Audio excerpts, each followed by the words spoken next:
நண்பர்களுக்கு வணக்கம். இந்த தோட்டம் வைக்கும் பொழுது, நாம பூச்சிகள எதிர்பார்க்காம இருக்கிறது, அது ரொம்ப சாத்தியம் இல்ல. எப்படிதான் நாம தோட்டத்த பார்த்துக்கிட்டாலுமே கூட, ஏதாவது ஒரு பூச்சி வந்துருது. அடிக்கடி மருந்துகள தெளிச்சாலும், ஒரு பூச்சிக்கு மருந்து தெளிச்சோம்னா, வேறொரு பூச்சி வந்துருது. அந்த மாதிரி இங்க தோட்டத்துல பாருங்க. இப்ப கத்திரி செடிய பார்த்துக்கிட்டு இருக்கிறீங்க நீங்க. இந்த கத்திரி செடி முள்ளு கத்திரி செடி. இங்க ஒரு 4 முள்ளு கத்திரி செடிய நட்டுருக்கோம். இந்த 4 முள்ளு கத்திரி செடியிலயும் பார்த்தீங்கன்னா, இலைப்பேன் வந்துருச்சு. முதல்ல இந்த செடியில தான் வந்தது. இந்த செடிய பார்த்தீங்கன்னாலே உங்களுக்கு தெரியும். இந்த இலை எப்படி சுருட்டிக்கிட்டு இருக்கு. இங்க பாருங்க. அப்படியே பின்னோக்கி மடங்கிக்கிட்டு இருக்கு இந்த இலை. இப்ப இது ஏன் இந்த இலை இப்படி இருக்கு அப்படின்ட்டு ஒரு நாள் நான் பார்க்கும் பொழுது தான், இங்க நெறைய எறும்புகள்லாம் ஓடிட்டு இருந்தது. இப்ப நான் தண்ணி தெளிச்சதுனால அந்த எறும்புகள் அவ்வளவா காணோம். ம். இப்ப இந்த இலைய அடியில எடுத்து பார்த்தோம் அப்படின்னு சொன்னா, பாருங்க எறும்புகளும் இருக்கு. இலைப்பேன்கள் எவ்வளவு இருக்கு இந்த இலையில. அப்புறம் இங்க இங்க இந்த இந்த இலையிலயும் பாருங்க, எவ்வளவு இலைப்பேன்கள். அப்படியே இந்த இலைப்பேன்கள் த்ரிப்ஸ் அப்படின்னு சொல்றாங்க.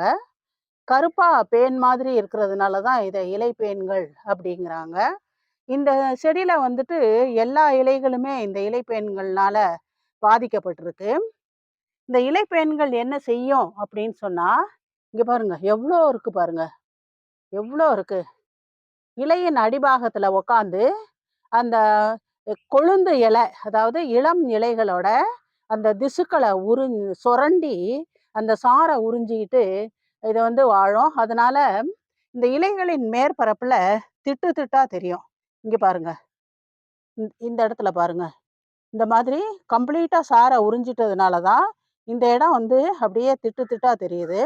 அதனால இந்த இலைகள் சுருண்டு போறதோட இல்லாம, செடியோட வளர்ச்சியும் ரொம்ப பாதிக்கப்படும். அதனால நமக்கு மகசூலும் குறைவா தான் வரும். முதல்ல இந்த ஒரு செடி தான் பாதிக்கப்பட்டிருந்தது. அப்புறமேல் பார்த்தோம்னா, இங்க பாருங்க அடுத்த செடி. அடுத்த செடி அந்த அந்த தொட்டிய லேசா தொட்டுக்கிட்டு இருக்கு. அதனால இந்த இந்த செடியிலயும் வந்துருச்சு. இப்போ பார்த்தோம்னா, இந்த 4 செடியிலயுமே இலைப்பேன்கள் இருக்கு. இந்த இலைப்பேன்கள் எப்படி பரவுது அப்படின்னா, காற்று மூலமா பரவும். அது நைஸா இருக்கும். காத்து மூலமா தான் பரவும். அடுத்து நாம தோட்டத்துல உபயோகப்படுத்துற துணி, அப்புறமேலு தண்ணி ஊத்துறதுக்கு, உரம் ஊத்துறதுக்கெல்லாம் உபயோகப்படுத்துறோம்ல பாத்திரங்கள், பக்கெட்டு, மக்கு இதுங்க மூலமாகவும், இந்த இலை தழைகள் அதிகம் கிடந்துச்சுன்னாலும், அது மூலமாவும் இந்த இலைப்பேன்கள் ஒரு செடியில இருந்து மத்தொரு செடிக்கு பரவும். இப்ப இது எப்படி வளரும்? எந்த இடத்துல இந்த மாதிரி பரவும் அப்படின்னு சொன்னா, அ சுத்தமில்லாத இடத்துல பரவும். தோட்டத்துக்கு பக்கத்துல ட்ரைனேஜ் இருந்ததுன்னா பரவும் அப்படிங்கிறாங்க. ட்ரைனேஜ் இல்லைனாலும் அந்த ட்ரைனேஜ் ஸ்மெல் வந்ததுன்னா பரவக்கூடிய வாய்ப்பு இருக்கு அப்படிங்கிறாங்க. அப்படி இல்லைனாலும் இதெல்லாம் இல்ல. எங்க வீட்டு பக்கத்துல ட்ரைனேஜ் எல்லாம் இல்ல. எல்லாம் குளோஸ்டு தான். ட்ரைனேஜ் ஸ்மெல் எல்லாம் வராது. ஆனா வெப்பம் அதிகமாக இருக்கும் பொழுது இலைப்பேன்கள் பரவும் அப்படிங்கிறாங்க. அதுக்கு நிச்சயமா வாய்ப்பு இருக்கு. ஏன்னு பார்த்தீங்கன்னு சொன்னா, இங்க பாருங்க மலை. இதுக்கு பேரு தான் காஜா மலை. கல்லு மலை, பாறை. இந்த பாறை எப்பவுமே இருக்கிறதுனால, எங்க வீட்டு பக்கத்துல ரொம்ப வெப்பமாவே தான் இருக்கும். பாறையிலிருந்து 2வது வீடு எங்க வீடு. அந்த முதல் வீட தான் இப்ப அந்த டைல்ஸ் எல்லாம் நீங்க பார்க்குறீங்க. அந்த வெப்பத்தினால அதிகமா பரவுறதுக்கு வாய்ப்பு இருக்கு. இது இந்த இலைப்பெண்கள் செடியோட சார உறிஞ்சி சாப்பிட்டுட்டு, இந்த செடிக்கு பழுது ஏற்படுத்துறது இல்லாம, இதுங்க என்ன செய்யும் அப்படின்னா, வைரஸ் நோய்கள் பரவுறதுக்கும், இந்த கத்திரிக்காயில வைரஸ் நோய் பரவுறதுக்கும் இது காரணமா அமையுது. ஒரு செடியிலேருந்து இன்னொரு செடியில போகும்பொழுது, நாம உபயோகப்படுத்துற பொருள்களை எல்லாம் கொண்டு போகும்பொழுது, அதிலேருந்து உதிர்ந்து செடிகளுக்கு போகுது. இத தடுக்கணும்னா முதல்ல என்ன சொல்றாங்கன்னா, மாற்று பயிர்களுக்கு பக்கத்துல வைக்கக்கூடாது அப்படிங்கிறாங்க. இங்க நானு இந்த கத்திரி செடியையும், தக்காளி செடியையும் பக்கத்துல பக்கத்துல வச்சிருக்கேன். நடுவுல ஒரு பூச்செடிய தான் வச்சிருக்கேன். இனிமே இந்த கத்திரிக்காய் செடிய தூக்கி நானு வேற இடத்துல தான் வைக்கணும் அப்படின்னு நினைக்கிறேன். இந்த பூச்சி இங்க பாருங்க எவ்வளோ இருக்கு. முதிர்ந்த பூச்சி 1 மில்லிமீட்டர் நீளம் தான் இருக்கும். சில பூச்சிகள்லாம் ஓடிக்கிட்டு நடந்துகிட்டு இருக்கு பாருங்க. இந்த 1 மில்லிமீட்டர் நீளத்திலே இது ரெக்கைகள் அப்படியே 2 பக்கமும் ஃபெதர் மாதிரி ரெக்கைகள், மைன்யூட்டு ஃபெதரி ரெக்கைகள் இருக்கும். அப்படியே குதிச்சு குதிச்சு ஓடுற மாரி ஒரு இடத்துல இருந்து மத்த ஒரு இடத்துக்கு ஓடும். இது வந்து இந்த பூச்சிகள் பெண் பூச்சிகள் தான் முட்டையிட்டு இந்த சின்ன சின்ன குஞ்சுகள்லாம் வரும். ஆண் பூச்சிகள் இந்த இனத்துல வந்துட்டு ரொம்ப அரிது. இந்த மாதிரி இனப்பெருக்கம் செய்றதுனால இத வந்து கன்னி இனப்பெருக்கம், அதாவது பார்த்தனோஜெனிசிஸ் அப்படிங்கிறாங்க. 2வது இலையில இப்ப தான் வர ஆரம்பிச்சிருக்கு பாருங்க. இது என்ன செய்யும் அப்படின்னு சொன்னாக்க, இலைகளோட அடிபாகத்துல முட்டையிடும். திசுக்களுக்கு உள்ள முட்டையிடும். அந்த முட்டை வந்து ஆரம்ப நேரத்துல கலர் இல்லாம இருக்கும். அப்புறம் கொஞ்சம் கொஞ்சம் அது முதிர்ச்சி அடையிறப்ப பாதி முட்டை இலைக்கு வெளியில நீட்டிக்கிட்டு இருக்கும். அப்போ வந்து அது மஞ்சள் கலர்ல மாறும். இங்க சிலதெல்லாம் பார்த்தீங்கன்னா, மஞ்சள் கலர்ல இருக்கு பாருங்க. மஞ்சள் கலர்ல இப்படி மாறும். பொரிச்சதுக்கு அப்புறம் மஞ்சள் வெள்ளையாகும். அப்புறம் கருப்பு கலரா மாறி வந்துரும். சரி, இத எப்படி கட்டுப்படுத்தலாம் அப்படின்னு சொன்னாக்க, நாம வந்து இதுக்கு சாதாரணமா பார்க்கணும்னா தண்ணிய அடிச்சு விடலாம் அப்படின்னு தண்ணிய அடிச்சு விட்டேன். அதுலயும் கேட்கல. ஈர துணிய போட்டு தொடச்சு எடுக்கலாம் அப்படிங்கிறாங்க. அதையும் செஞ்சு பார்த்துட்டேன். அதுக்கும் கேட்கல. இந்த பூச்சிகள் வந்த இலைகள இப்படி பூச்சி பாதிச்ச இடத்துல மட்டும் கிள்ளி போடாம, இப்படியே கட் பண்ணணும். கட் பண்ணி போட்டுட்டோம்னா வராது. என்ன இருந்தாலும் பூச்சிகள்னா பூச்சிகள் தான். சரி, இத வாங்க நாம இத கட்டுப்படுத்துறதுக்கு ஒரு பூச்சி விரட்டி தயார் பண்ணி, நாம வந்து எப்படி இத தெளிச்சாக்க, இந்த இலை பேன் நமது தோட்டத்துல இருந்து போகும். அப்போ வைரஸ் நோய் வராம தடுக்கும். அப்படிங்கிறத பார்க்கலாம் வாங்க. கத்திரிக்காய் செடிய மட்டும் பாதிக்கிறது கிடையாது. வெண்டைக்காய், தக்காளி, அப்புறம் மணத்தக்காளி கீரை. மணத்தக்காளி கீரைய தான் இது வந்து அதிகமா பாதிக்கும். அதனால இத கட்டுப்படுத்துறது ரொம்ப முக்கியமா இருக்குது இப்ப நமக்கு. பூச்சி விரட்டி கரைசல் தயார் பண்ணுறதுக்கு தேவைப்படும் பொருள்கள் வந்து 3.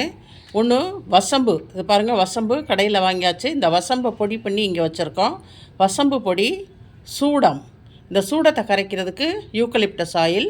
இப்போ இதை எப்படி செய்யலாம் அப்படின்னு பார்ப்போம். இந்த வசம்பு பொடியில் 1 ஸ்பூன், இது பெரிய ஸ்பூனு, 1 ஸ்பூன் எடுத்து இந்த மாதிரி ஒரு கண்டெய்னரில் போட்டுக்கலாம். இந்த கண்டெய்னரில் போட்டுக்கிட்டு அதில் தண்ணி ஊற்றி நல்லா ஒரு 8 மணி நேரம் ஊற வச்சிடலாம். 8 மணி நேரம் ஊற வச்சுட்டு அதுக்கப்புறம் இதை ஒரு 1 லிட்டர் தண்ணியில் நல்லா ஒரு 5 நிமிஷம் கொதிக்க வச்சு வடிகட்டிட்டு சூடத்தை கரைச்சி இதோடு சேர்த்து 1:1 நம்ம டைல்யூட் பண்ணி அதுக்கப்புறம் ஸ்ப்ரே பண்ணணும். இந்த சூடம் கரைக்கிறதுக்கு யூக்கலிப்டஸ் ஆயில். இப்போ அதை நம்ம 8 மணி நேரம் கழித்து பார்க்கலாம். இப்ப இந்த வசம்பு ஸ்ப்ரேக்கு தேவையான பொருள்களை எல்லாம் இங்க எடுத்து வச்சிருக்கோம் பாருங்க. இது வந்து இந்த வசம்பு பவுடர். இங்க இருக்க வசம்பு பவுடரை 8 மணி நேரம் ஊற வச்சு அதை கொதிக்க வச்சு இங்க கொண்டு வந்துட்டோம். அடுத்து இங்க சூடம் இருக்கு, யூக்கலிப்டஸ் ஆயில், மஞ்சத்தூள். இப்போ முதல்ல மஞ்சத்தூளை இங்க ஈக்குவல் அமௌண்ட் தண்ணி எடுத்து வச்சிருக்கோம் பாருங்க. 1:1 டைல்யூட் பண்றதுக்கு இந்த மஞ்சத்தூளையும் இதுல போட்டுக்குவோம். அடுத்து வந்துட்டு சூடம், 2 கட்டி சூடம் எடுத்துக்கிறோம். இந்த சூடத்தை நல்லா நசுக்கி விட்டு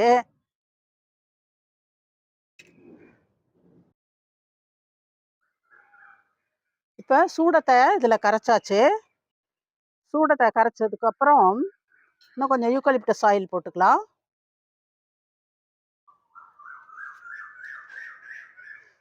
சூடத்தை நல்லா கரைச்சி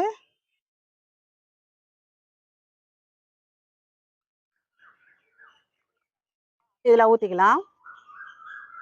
அடுத்து நாம் காய்ச்சி வச்சிருக்க வசம்பு வசம்பு கரைசல் இதையும் இதில் ஊற்றிக்கலாம்.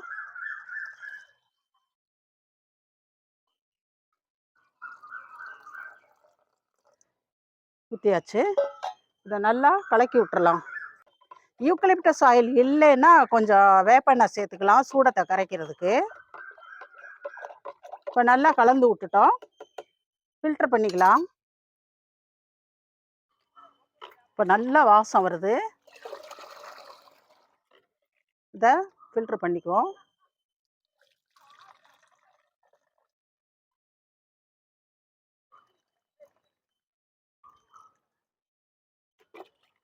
டஸ்டெல்லாம் வடிகட்டியில் இருக்கு பாருங்க.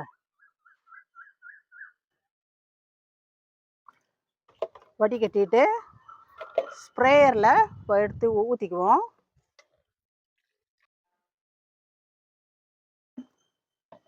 ஊற்றியாச்சு. ஸ்ப்ரே பண்ணலாம். இப்போ ஸ்ப்ரே பண்ணலாம் வாங்க. பாருங்கள், நல்லா ஃபோர்ஸ்ஃபுல்லாக ஸ்ப்ரே பண்ணுறோம். இலையில தாராளமாக ஸ்ப்ரே பண்ணணும். இந்த ஸ்ப்ரே பண்ணுறதுலே பாதி கொட்டிடும். ஆனால் இந்த முட்டைகள், இளம் பூச்சிகள் எல்லாம் ஒட்டிக்கிட்டு இருக்கிறதெல்லாம் போகிற மாதிரி நல்லா ஸ்ப்ரே பண்ணிடலாம். இலையை விரித்து விட்டு இலைக்கு அடியில் தான் இருக்கும். போகுது பாருங்கள் கொஞ்சம். இந்த இலையிலையும் ஸ்ப்ரே பண்ணிடலாம். இந்த இலை தான் ரொம்ப பாதிக்கப்பட்ட இலை. எப்படியாவது இந்த செடியை புழைக்க வச்சு இதிலேருந்து கத்திரிக்காய் எடுக்கணும் அப்படின்னு இப்போ பார்ப்போம். நம்ம தொடர்ந்து ஒரு 2-3 நாளைக்கு ஸ்ப்ரே பண்ணலாம். எப்படி ரிசல்ட் வருதுன்னு பார்ப்போம். இப்போ 2வது நாள் ஸ்ப்ரே பண்ணுறோம் பாருங்கள். இது முதல் நாள் ஸ்ப்ரே பண்ணதுலே வந்துட்டு 80% இந்த பூச்சிகள்லாம் செத்து போயிடுச்சு. இப்போ அடுத்த நாள் ஸ்ப்ரே பண்ணும் பொழுது அந்த செத்துப்போன பூச்சிகள் எல்லாம் கீழே கொட்டுது. இலை வந்து எவ்வளோ க்ளீனாக ஆயிடுச்சு பாருங்கள். பார்த்தாலே உங்களுக்கு தெரியும். இது எல்லா இலைகளையும் பின்பக்கம் திருப்பி நல்லா ஃபோர்ஸ்ஃபுல்லாக இந்த பூச்சி வெரைட்டி கரைசலை நாம் தெளித்து விடணும். ஸ்ப்ரே பண்ணுற இடத்துலேருந்து அந்த செத்துப்போன பூச்சிகள் எல்லாம் கீழே உதிர்றதை நீங்கள் நல்லா பார்க்கலாம். இப்போ பாருங்கள், எவ்வளோ அருமையாக தெரியுது. பூச்சிகள்லாம் உதிர்ந்துருச்சு. இந்த மாதிரி பாருங்கள், இதில் இப்போ 90%க்கு மேலே பூச்சிகள் எல்லாமே உதிர்ந்து போயிடுச்சு. இந்த பூக்கள் மொட்டுக்களுக்கு மேலேயுமே கூட இந்த இலை பேன் இருக்குது பாருங்கள். இந்த மாதிரி பூக்களையும் மொட்டுக்களையும் பிடிச்சிட்டு அதுங்களுக்கு மேலேயும் நம்ம நல்லா ஸ்ப்ரே பண்ணி விட்டுறலாம். பூக்கள் மொட்டுக்களும் நமக்கு ஈக்குவலி இம்பார்ட்டண்ட். பாருங்கள், இன்றைக்கி 3வது நாள் ஸ்ப்ரே பண்ணுறோம். பூவில் எல்லாம் இருந்த பூச்சிகள்லாம் போயிடுச்சு. இலைப்பெண்கள் ஓரளவுக்கு. இலைகள்லையும் பாருங்கள் எவ்வளவு கம்ப்ளீட்டாக க்ளீன் ஆகிடுச்சு. கொஞ்சம் ஒரு 5% இருந்தது. அதுவும் இப்போ ஸ்ப்ரே பண்ண அப்படியே உதிர்ந்துக்கிட்டு வருது. உங்களுக்கு தெரியும்னு நினைக்கிறேன். இந்த இலையிலையும் பாருங்கள், இலை எப்படி இருந்தது பாருங்கள். நீங்கள் ஃபஸ்ட்டு டே பார்க்குறப்ப இப்போ எப்படியே கம்ப்ளீட்டாக க்ளீன் ஆகிடுச்சு. இந்த பாருங்கள், 1-2 இருக்கிறதும் அப்படியே ஸ்ப்ரே பண்ணோன்னே விழுகுது பாருங்கள். இந்த ஸ்ப்ரே விழுகிற இடத்துல பாருங்கள் அப்படியே அது கீழே உதிர்ந்துக்கிட்டு இருக்கு. எல்லா இலையிலையுமே இந்த மாதிரி ஸ்ப்ரே பண்ணிக்குவோம். ஆக வசம்பு, சூடம், மஞ்சத்தூளை வச்சு செஞ்ச இந்த பூச்சி விரட்டி ரொம்ப எஃபெக்டிவாக இந்த இலைப்பெண்களை கட்டுப்படுத்துறதுக்கு உதவியாக இருக்கிறத நீங்கள் இங்கே பார்க்கலாம். எல்லா இலைகளுமே கம்ப்ளீட்டாக வந்து சுத்தமாயிருச்சு, பியூராக. எல்லா செடிகள்லேயும் இப்போ பாருங்கள், அடுத்த செடியில் நாம் ஸ்ப்ரே பண்ணுறோம். இலைப்பெண்கள் வந்து ரொம்ப தீங்கு விளைவிக்கக்கூடியது. அதை செடிகளுக்கு மகசூலை குறைக்கிறதும் இல்லாமல் வளர்ச்சியை குறைக்கிறதும் இல்லாமல் வைரஸ் நோய்களையும் எல்லா செடிகளுக்கும் பரவ செய்யும். அதனால் நாம் வந்து அதை கட்டுப்படுத்துறது ரொம்ப முக்கியம். இங்கே பாருங்கள், ஸ்ப்ரே பண்ண அந்த செத்துப்போன இலைப்பேன்கள் எல்லாம் கொட்டிக்கிட்டு இருக்குது. இதே மாதிரி எல்லா இலைகளுக்கும் எல்லா செடியிலைக்கும் இந்த 4 செடியிலையும் நாம் ஸ்ப்ரே பண்ணிக்குவோம். அந்த அக்கம் பக்கத்தில் இருக்கிற செடிகளுக்கெல்லாம் ஸ்ப்ரே பண்ணணுன்னாக்க இந்த கரைசலை இன்னும் ஒரு பங்கு தண்ணி சேர்த்து எல்லா செடிகளுக்கு மேலேயும் ஸ்ப்ரே பண்ணி விடலாம். அதுதான் வருமுன் காப்பதற்கு அடையாளம். ட்ரிப்ஸை ஒழிக்கிறதுக்கு இந்த ஸ்ப்ரே 100% கேரண்டி. நீங்களும் இது மாதிரி பயன்படுத்தி பாருங்கள், நல்ல ரிசல்ட் வரும்.